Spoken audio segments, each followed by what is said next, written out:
We met with the Foreign Ministry. The Senior Vice Minister received us. We had some good news that they have withdrawn their statement that had disappointed us earlier and will issue a statement of strong support for our position and understanding for our position.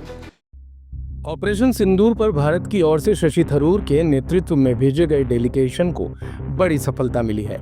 Colombia ने operation सिंदूर के दौरान पाकिस्तान में मारे गए आतंकियों पर संवेदना जताई थी, लेकिन अब उसने आधिकारिक तौर पर अपना ये बयान वापस ले लिया है।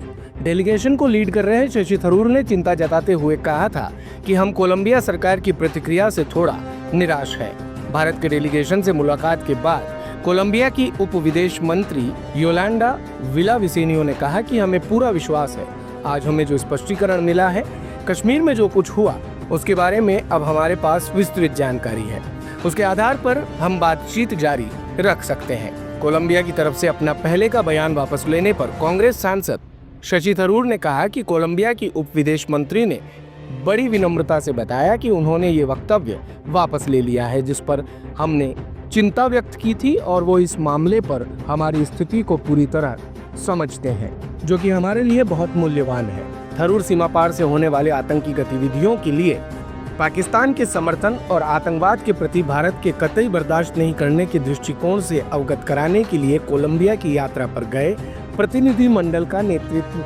कर रहे हैं। गुरुवार को कोलंबिया की राजधानी में एक प्रेस कॉन्फ्रेंस में थरूर ने आतंकवाद पर भारत के रुख पर विस्तार से प्रकाश डाला, ऑपरेशन सिंदूर के बारे में बात की और पहलगाम आतंकवादी हमले पर कोलंबिया की प्रतिक्रिया पर निराशा भी जताई थी।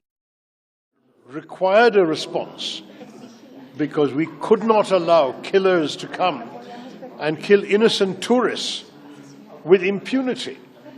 We had to respond, and we're very grateful that you have shown such understanding for our concerns.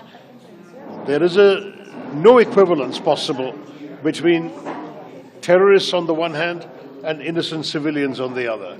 There is no equivalence between those who attack our country and those who defend their own country.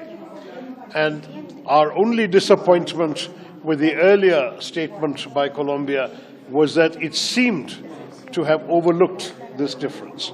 We're very pleased to learn that that statement has been withdrawn, as you also mentioned, and we're also very pleased that you, as representatives of the people of Colombia, are determined to stand with us for our sovereignty, for peace in the world, for peace in the subcontinent of India, and that you are very, very happy that this kind of dialogue will continue between our peoples and our representatives.